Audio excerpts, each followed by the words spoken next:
জনরোষে আক্রান্ত নেপালের সংসদ ভবন। বাইরে থেকে খুব একটা বোঝা না গেলেও ভেতরটা ক্ষোভের আগুনে পুড়ে একেবারে ছাই।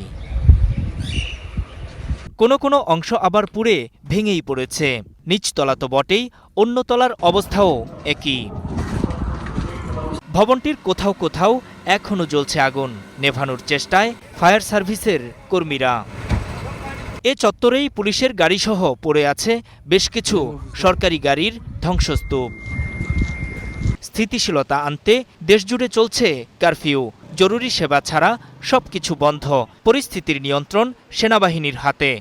অন্যান্য এলাকার মতো রাষ্ট্রীয় গুরুত্বপূর্ণ সংসদ চত্বরেও রয়েছে সেনাবাহিনীর উপস্থিতি। এদিকে রাজধানী কাঠমান্ডুর সড়কে টহল দিচ্ছে সেনাবাহিনী।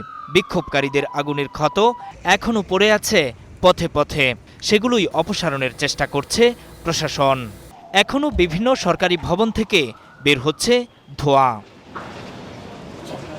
সরকারের দুর্নীতি, মন্ত্রী এমপিদের সন্তানদের বিদেশে বিলাসী জীবন আর সামাজিক মাধ্যম বন্ধ করে দেওয়ার ক্ষোভ শেষ পর্যন্ত সরকার পতন আন্দোলনে মোড় নেয়। ১৯ তরুণকে হত্যার একদিনের মাথায় পতন হয় প্রধানমন্ত্রী কেপি শর্মার। নূর মোহাম্মদ, স্টার নিউজ।